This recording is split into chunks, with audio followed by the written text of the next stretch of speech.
3 motivos por que sou dizimista. É esse o tema do vídeo que nós estaremos falando nesta oportunidade. Lá no finalzinho também nós estaremos respondendo algumas das grandes perguntas concernente a esse tema. Então, se você ainda não é inscrito no nosso canal, já se inscreve aí, deixa a sua curtida. Não esquece de deixar o seu comentário. Vamos estudar a Bíblia? Ser dizimista é uma bênção, e somente aqueles que entendem o propósito do dízimo é que pode desfrutar desta maravilha. Nós não damos o dízimo porque existe um mandamento na lei ou a lei nos obriga a dizimar. Não, nós damos o dízimo pelo sinal de gratidão a Deus por aquilo que Ele fez e por aquilo que Ele vai continuar fazendo em nossas vidas. Então, o primeiro motivo por que sou dizimista é porque a igreja é uma família. Lembra quando Jesus está pregando um dos seus sermões ou falando com a multidão lá em Mateus capítulo de número 12, versículo 48 e 50, e chega os seus irmãos e a sua mãe querendo falar com ele. E o que ele diz? Ele olha para a multidão e diz: quem são minha mãe? Quem são meus irmãos? Senão estes que fazem a vontade do meu Pai que está no céu. Então ele classifica os seus seguidores, ou seja, as pessoas que estavam reunidas para lhe ouvir a palavra, como a sua própria família. E de fato, quando nós aceitamos a Cristo, nós nos tornamos uma família, nós formamos um corpo. Em 1 Coríntios capítulo 12, versículo 13, Paulo diz assim: porque todos nós fomos batizados em um só Espírito, formando assim um corpo, quer judeu, quer grego, quer servos, quer livre, e todos temos bebido de um só Espírito. Paulo está dizendo que para Deus não tem grego, não tem judeu, não tem branco, não tem preto, não tem gordo, não tem magro. Todos formam quem? Formam um corpo. E é isso que Paulo fala. É por isso que uma pessoa em si não forma uma igreja. E aí você vê o que Jesus falou: onde houver 2 ou 3 em meu nome, eu estarei no meio de vós. Por quê? Porque é um agrupamento de pessoas, é uma família. E não existe família de uma pessoa só. E em Atos, capítulo de número 4, e o versículo 34 e 35, nós também vemos o modelo essencial de uma igreja que de fato se comporta como uma família. Olha o que diz o texto: não havia entre eles necessitado algum, porque todos os que possuíam herdades e casas, vendendo-as, trazia ao preço ao pé dos apóstolos e repartiam a cada um segundo a necessidade que cada um tinha. Então a igreja aqui, o nosso modelo, a igreja primitiva, ninguém tinha falta de nada. Alguns que tinham a mais propriedades vendiam e traziam o dinheiro e depositavam aos pés dos apóstolos. Você não vê aqui ninguém tendo mais do que os outros. Você não vê aqui que os líderes da igreja ou os apóstolos da igreja tinham as suas fazendas, propriedades, tinham seus iates, suas contas bancárias recheadas. Não. O dinheiro que era trazido e ofertado, lembrando que aqui eles não davam dízimo, eles não davam 10%, mas olha o que a Bíblia diz: eles vendiam a sua propriedade, em vez de dar o 10%, eles traziam o dízimo e depositavam aos pés dos apóstolos, mas não era para os apóstolos. O dinheiro aqui era utilizado num bem para todos, ou seja, era um bem comum. Todos eles se serviam, eram alcançados pelo dinheiro, ou pela oferta, ou pelo dízimo que era trazido aqui nesse tempo. Por que nós somos dizimistas? Porque nós somos uma família. E em Tiago, capítulo 1, versículo 27, olha o que Tiago diz: a religião pura e imaculada para Deus e Pai é esta: visitar os órfãos e as viúvas nas suas tribulações. A igreja primitiva cuidava, você lembra disso? Das viúvas e dos órfãos, era obrigação da igreja.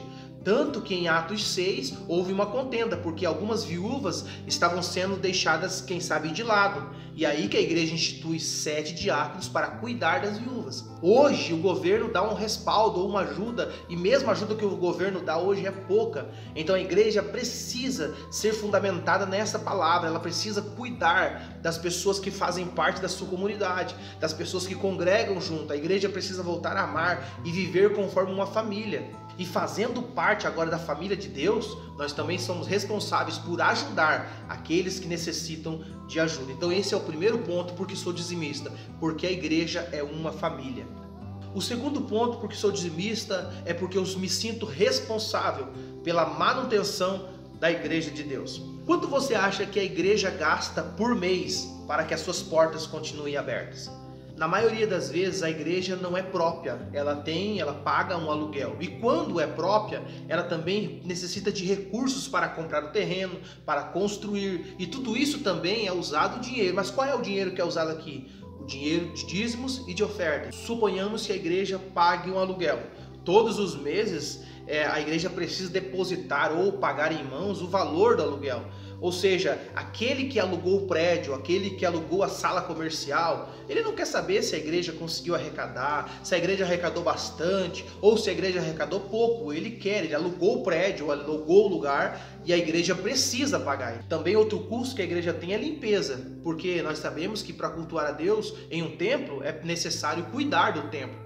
Quem é que mora numa casa e não limpa ela? Então, a igreja precisa também ser limpa, ter o zelo ou ter a zeladora que vai cuidar da limpeza do templo, para que os irmãos possam cultuar a Deus melhor. Além do aluguel, além da limpeza, a igreja também tem água.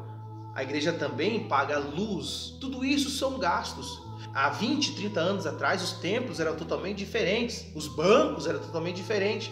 Hoje, a maioria das igrejas tem aí as suas cadeiras com almofada, mas tudo isso tem um custo. Quando nós chegamos para cultuar a Deus na igreja e vemos tudo organizado, nós não pensamos que por trás daquela organização sempre teve pessoas trabalhando. Por exemplo, teve a zeladora que teve que limpar a igreja para que quando você chegasse, a igreja estivesse limpa.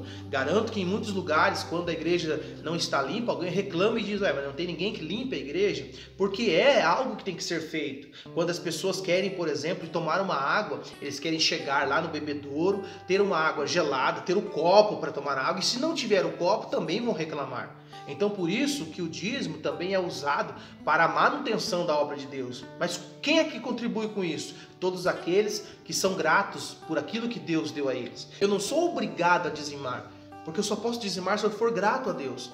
Mas é uma forma de eu também contribuir para o crescimento da igreja. É uma forma de eu entender que para que as pessoas cheguem à igreja, recebam Jesus, sejam alcançadas, sejam libertas, elas precisam ter condições que a igreja possa dar a elas. Uma condição de ela vir e ouvir um culto, ela vir e participar de um culto. Todas as vezes que Israel se afastava de Deus, o primeiro corte que eles faziam era nos dízimos. Em Ageu, no capítulo de número 1, Deus cobra o povo de Israel. E olha só o que o Senhor diz no capítulo 1, versículo 9. Esperaste muito, mas eis que veio a ser pouco. E este pouco, quando trouxerem para casa, eu dissipei com um assopro. Por que causa? Diz o Senhor dos Exércitos. Por causa da minha casa, que está deserta, enquanto cada um de vós corre para a sua própria casa. Então Deus estava cobrando eles aqui, logo depois eles fazem de fato um grande templo, porque eles entendem, eles ouvem essa cobrança de Deus aqui, eles começam a trabalhar para edificar a casa de Deus. Como que nós vamos dizer, eu amo a obra de Deus? Mas infelizmente, muitas das vezes eu deixo de ofertar, eu deixo de dizimar na casa do Senhor. Muitas das vezes as pessoas vão ao templo, reclamam disso e daquilo outro, mas se esquecem que nós, além de sermos uma família, nós também somos responsáveis pela manutenção da igreja. É através do teu dízimo e através da tua oferta. E você não faz isso porque você é obrigado ou porque você está sendo coagido a fazê-lo. O dízimo tem que ser algo que sai de dentro do nosso coração. Nós temos que ser grato.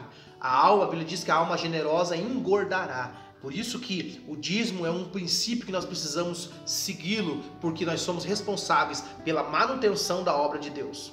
E em terceiro lugar, não menos importante, por que eu sou dizimista? Porque eu sou responsável pela pregação do Evangelho. Em Romanos capítulo 10, versículo 13 e 15, a Bíblia diz assim: porque todo aquele que invocar o nome do Senhor será salvo. Como, pois, invocarão se eles não crerem? E como crerão de quem não ouviram? E como ouvirão se não há quem preguem? E como pregarão se não forem enviados? Como está escrito: quão formosos são os pés dos que anunciam o evangelho da paz, dos que trazem alegria e boas novas. Nós somos responsáveis pela pregação do evangelho. Você vai dizer: mas pastor, eu não prego, eu sou um membro de banco, eu sou apenas alguém que vai à igreja, eu não sou obreiro, eu só vou e cultuo ao Senhor. Mas você prega a palavra. Como que você prega a palavra? Através do teu dízimo. Como ouvirão se não há quem pregue? E como pregarão se não forem enviados? Quando você oferta, quando você dizima, você está dando condição ao obreiro a ser enviado. Ou seja, o obreiro foi preparado para a pregação do evangelho, o missionário foi preparado, o pastor foi preparado, e ele só pode ser enviado se houver condições. E aí que nós vemos que muitas almas são ganhas e aquele que é dizimista também é participante daquelas almas que são ganhas. Por quê? Porque se ele não tivesse ofertado, como diz o apóstolo Paulo aqui, o missionário, o pastor, o obreiro, não teria sido enviado. E em 1 Coríntios capítulo 9, versículo 7, Paulo também diz assim, ó, quem jamais milita à sua própria custa? Ou seja, qual é o soldado que vai para a guerra tirando recursos do seu próprio bolso? Quem planta a vinha e não come do seu fruto? Ou quem apacenta o gado e não se alimenta do leite do gado? Aqui no capítulo 9, Paulo está defendendo a causa dos apóstolos. Olha o que diz mais Paulo no versículo 11. Se nós vos semeamos as coisas espirituais, será muito de vós colhermos coisas carnais? Paulo está falando aqui sobre o direito dos apóstolos.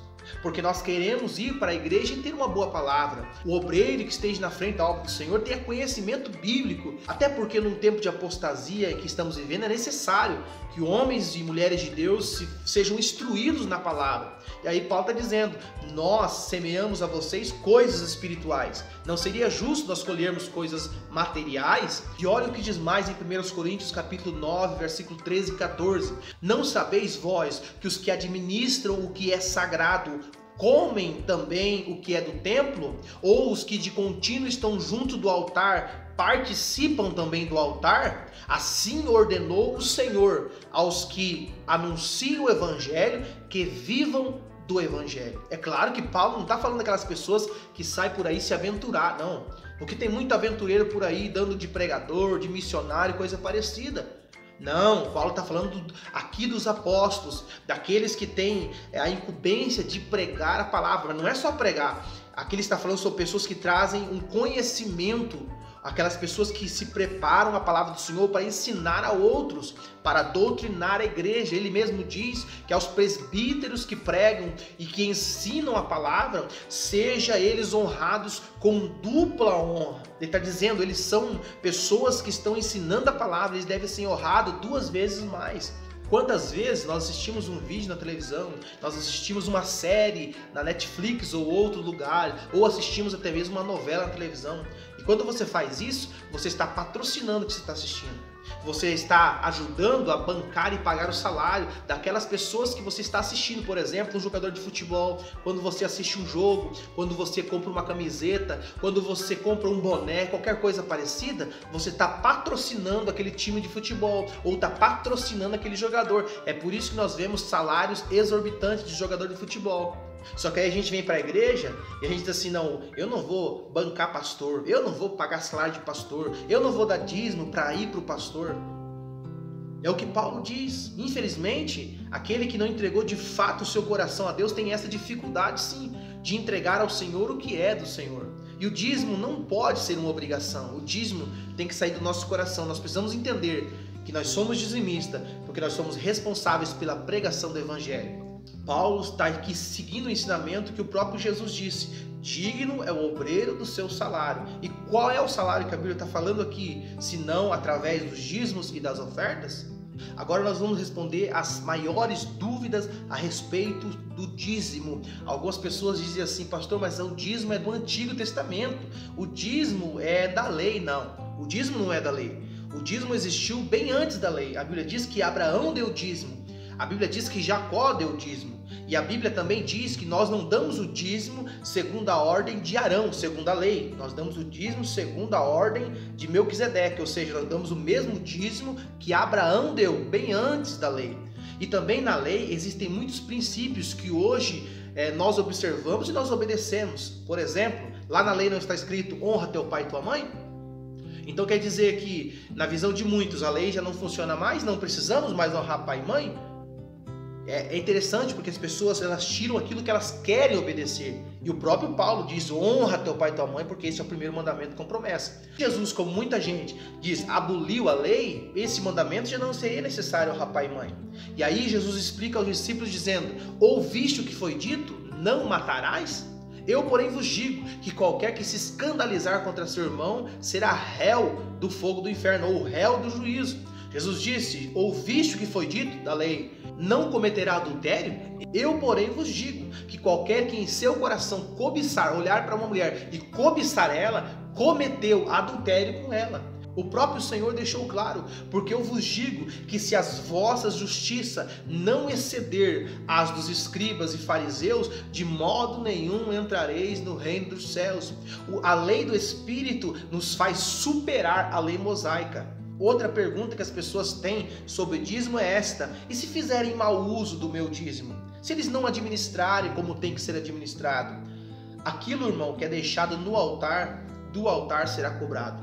Assim como Deus quer que nós ofertamos e contribuímos para o crescimento da sua obra, Deus também vai cuidar da má administração dos recursos de Deus. Até porque ninguém é dono do dinheiro. Você deu o dízimo à igreja, agora a igreja é responsável pela administração. Só que a igreja também vai ter que prestar contas com o dono daquela oferta, com o dono daquele dízimo, que não é mais eu ou você, que sim é de Deus. Esse dízimo agora foi entregue para Deus. Está na administração dos homens, mas um dia Deus vai cobrar de cada um deles, se eles administraram bem ou se eles deixaram de administrar. Outra dúvida que as pessoas também têm é esta: pastor, mas se eu não dizimar, eu vou para o inferno? Eu sou amaldiçoado se eu não dizimar?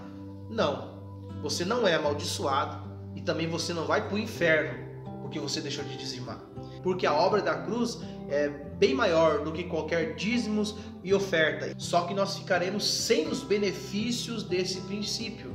Outra dúvida de muitas pessoas é: pastor, eu posso administrar o dízimo? Eu posso pegar o valor do meu dízimo e fazer outra coisa? Ou eu posso, por exemplo, comprar uma caixa de som para a igreja com o valor do meu dízimo? Não. Por quê? Porque o dízimo não é nosso. A Bíblia não nos dá respaldo disso. Antigamente na lei, o dízimo era trazido à casa do tesouro, à casa do Senhor. Agora no tempo da graça, nós vemos os apóstolos recebendo o dízimo da igreja primitiva. E eles dão a finalidade correta para o dízimo. Tanto que eles, se eles tomarem ou fizerem qualquer coisa que não é o certo, Deus vai cobrar das mãos dele. Eu acredito que qualquer pessoa que entregou de fato o seu coração para Deus, tem dificuldade de dar 10% do seu salário ao Senhor ou à obra do Senhor. E deixando bem claro que eu sou contra a má administração. Eu sou contra também salários exorbitantes de pastores ou pastores aí ricos que estão enriquecendo a custa da igreja e aí deixando muitas das vezes os órfãos e as viúvas ou as pessoas que têm menos, que têm mais necessidade, deixando eles muitas das vezes abandonados. Temos um tempo de pandemia e quantas igrejas que eu vi que ajudaram os seus membros com cesta básica. Quanta igreja grande que juntou lá e deu cesta básica para os membros menos favorecidos. Quantas igrejas grandes que também não moveram uma palha para ajudar nem membros da sua igreja, quem dirá pessoas de fora. Mas indiferente disso, nós precisamos ser fiel com Deus. Nós precisamos levar o nosso dízimo e fazer a nossa parte. O que vai ser feito dali para frente está nas mãos do Senhor. E não pense que Deus não vai cobrar. Deus vai cobrar daqueles que fizeram uma má administração do dinheiro que não são deles. Porque na Bíblia diz que nós somos mordomos de Deus. Então que Deus em Cristo Jesus venha lhe abençoar. Espero que esse vídeo tenha sido útil para a tua vida. E se você gostou, deixa o seu like também. Não esquece de deixar o seu comentário. Que Deus em Cristo Jesus vos siga abençoando.